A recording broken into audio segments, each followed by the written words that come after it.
Hello everyone, kitchen for অলে আপনাদের সবাইকে স্বাগত। আজকে আমি আপনাদের জন্য নিয়ে চলে এলাম চিকেন লিভার কারির রেসিপি। এই মেটের হালকা তেল মশলা দিয়ে এই রান্নাটি একবার খেয়েই দেখবেন। মেটের কারি খেতে ভীষণ টেস্টি, আর হালকা তেল মশলা দিয়ে এই রেসিপিটি কিন্তু খেতে ভীষণ ভালো লাগে। আমরা তো সবসময় স্পাইসি ভাবেই মেটে রান্না করে থাকি, কিন্তু কখনো হালকা মশলায় রান্না করেছেন কি? তাহলে এই প্রসেসে একবার অবশ্যই মেটের কারি রান্না করেই দেখুন। প্রথমে আমি দিয়ে দিলাম সর্ষের তেল।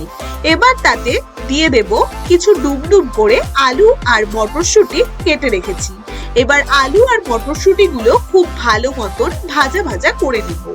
তাই তেলের মধ্যে হালকা একটু নাড়াচাড়া করে তাতে সামান্য নুন, সামান্য হলুদ গুঁড়ো দিয়ে খুব ভালো করে লালচে লালচে করে ভেজে নিন।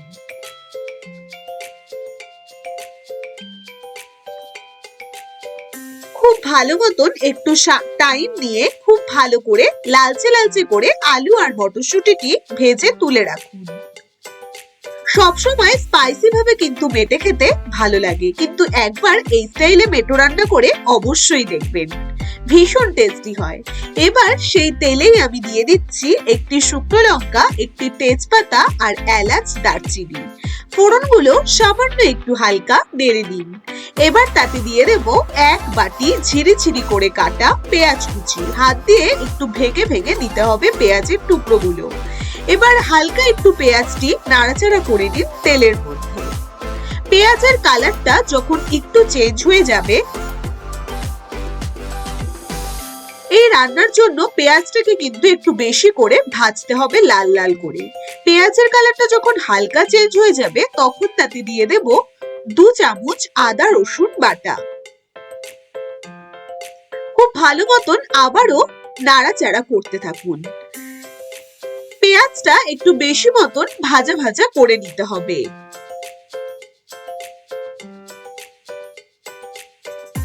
ব্যাস, পেঁয়াজটা বেশ ভালো করে ভাজা ভাজা করে নিয়ে এবার তাতে দিয়ে দেব 1 চামচ হলুদ গুঁড়ো, 1 চামচ জিরের গুঁড়ো, 1 চামচ লাল লঙ্কা গুঁড়ো, স্বাদ মতন নুন আর অল্প সামান্য হাফ চামচ চিনি। দিয়ে দিচ্ছি 1 চামচ কাঁচা লঙ্কা বাটা। খুব ভালো করে মশলাগুলো কষিয়ে নিতে হবে। খানিকক্ষণ সময় নিয়ে মশলাগুলো খুব ভালো করে কষিয়ে নিন। প্রথমেই জল দেব না, মশলাগুলোকে খুব ভালো করে কষাতে হবে। এবারে তাতে চিকেন লিভার আমি দিয়ে দেব। প্রথমে চিকেন লিভার গুলোতে আমি অল্প নুন, অল্প হলুদ মেখে দিয়েছি। এবার সম্পূর্ণ মেটোটা তার মধ্যে দিয়ে দিলাম। খুব ভালো করে মেটোটাকে মশলার সাথে কষিয়ে নিন।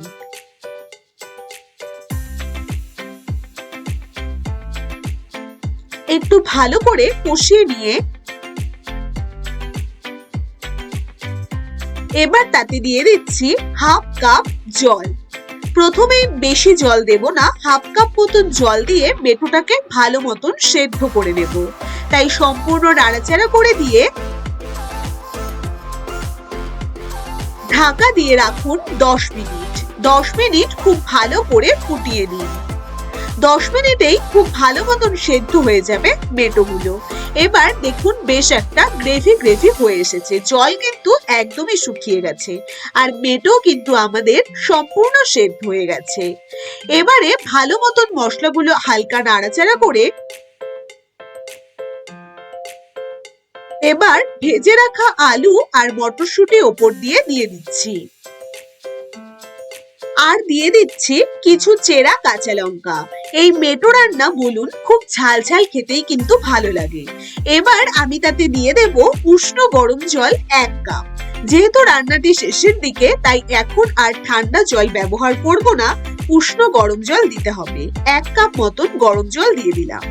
এবার ভালো মতন নাড়াচাড়া করে নিয়ে তার উপর দিয়ে দিচ্ছি হাফ চামচ গরম মশলার গুঁড়ো। সম্পূর্ণটা ভালো করে মিশিয়ে দিন। খুব ভালো মতন মিশিয়ে নিয়ে ঢাকা দিয়ে রাখুন 5 থেকে 10 মিনিট। খুব ভালো মতন 5 মিনিট 10 মিনিট ফুটে এলে এবার ঢাকনা সরিয়ে একদম তৈরি টেস্টি টেস্টি মেটের কারি। এইভাবে হালকা তেল মশলায় মেটের কারি একবার রান্না করেই দেখুন, জিভে লেগে থাকবে এই মেটের কারি। ভীষণ টেস্টি হয় এই মেটের কারি খেতে। আপনারা তো সবসময় স্পাইসি ভাবেই মেটো রান্না করেছেন, কিন্তু কখনো অল্প তেল মশলায় এই মেটের কারি রান্না করে দেখেছেন কি? তাহলে রেসিপিটি তো আপনারা দেখেই দিলেন, চটপট আপনারাও বাড়িতে তৈরি করে নিন। গরম ভাত আর রুটির সাথে পরিবেশন করুন টেস্টি টেস্টি আজকের রেসিপি। বন্ধুরা, যদি আজকের রেসিপিটি আপনাদের ভালো লেগে থাকে অবশ্যই চ্যানেলটিকে সাবস্ক্রাইব করতে ভুলবেন না। আপনারা পাশে থাকলে এরকম নতুন নতুন রেসিপির সম্ভার নিয়ে চলে আসবো প্রতিদিন।